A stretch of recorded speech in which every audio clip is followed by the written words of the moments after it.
Hi everyone, నేను మీ పవన్ని. ఈరోజు Sunday కదండి.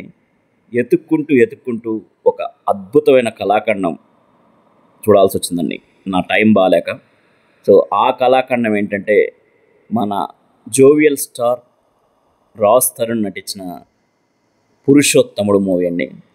సో పేరులో పురుషోత్తముడు ఉందని ఏదో పోతే, కానీ సినిమాలో మాత్రం ఎక్కడ మాత్రం ఆ ఛాయలు ఎక్కడ కనిపించలేదు. లిటరల్గా మన సహనంతో ఆ మూవీ అయితే ఆడుకుంది 2.5 hours. ఇంకా ₹100 పెట్టాం కదా, ఖచ్చితంగా చూడాల్సి వచ్చింది.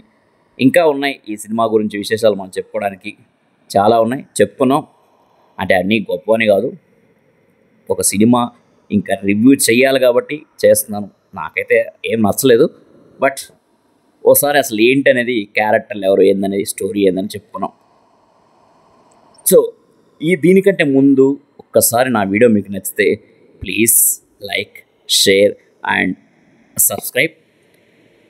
ఇప్పుడు మన మూవీలోకి వస్తే, ఫస్ట్ ఆఫ్ ఆల్ ఈ మూవీ డైరెక్టర్ రామ్ భీమన.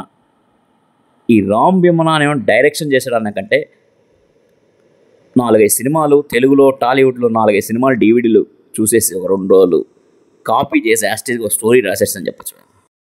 నాకైతే ఈ మూవీ చూస్తున్నప్పుడు ఒక్క పురుషోత్తం మూవీ తప్పించి ఒక 5-6 సినిమాలు అయితే కనిపించాయండి.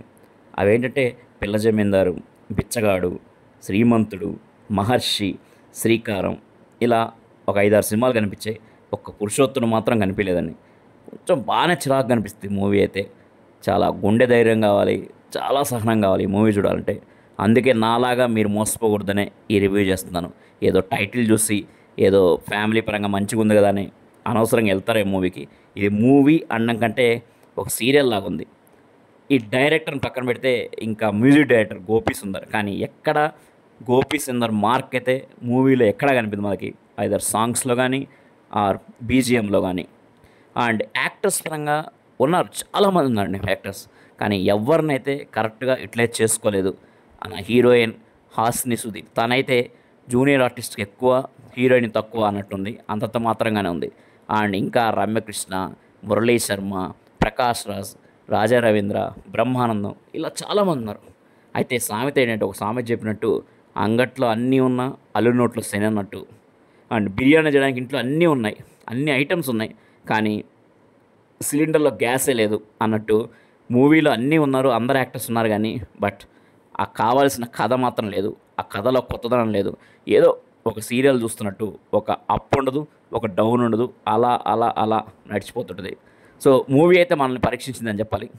సో దయచేసి ఈ మూవీ మీరు చూడాలి అనుకుంటే just try in OTT, not in theatres. ఏదో నాకు కూడా ఏమనిపించిందంటే, ఈ మూవీ డైరెక్ట్గా రిలీజ్ చేసే ధైర్యం అయితే ఎవరు చేయరు ప్రొడ్యూసర్స్ ఆ ఫైనల్ ప్రింట్ చూసిన తర్వాత. కానీ ఎందుకు చేస్తారంటే, నేను ఒక కారణం అనుకుంటున్నానండి.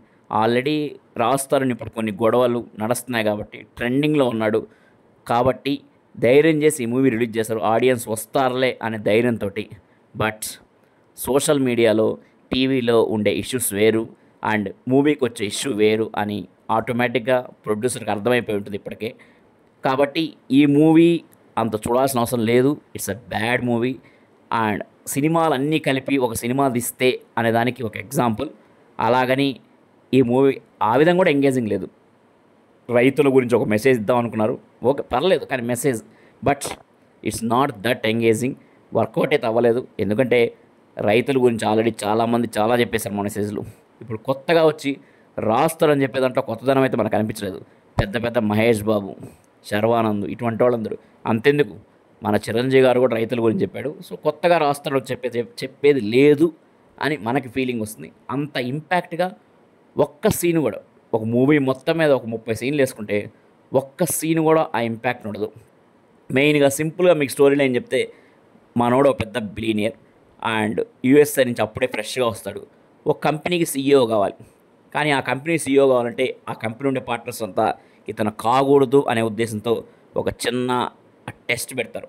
100 days ఎక్కడన్నా బయట ఎవరికి ఇది లేకుండా ఉంటే, 100 days కంప్లీట్ చేస్తే then he is eligible for CEO అని. ఇది ఎక్కడో విన్నట్టే ఉంది కదా story point. Okay, no problem.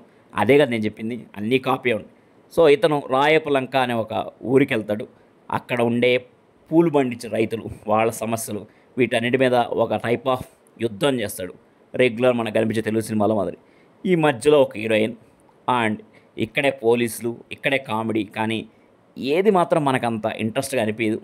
So ఓవరాల్గా it's a bad movie and that is the brief review about పురుషోత్తముడు.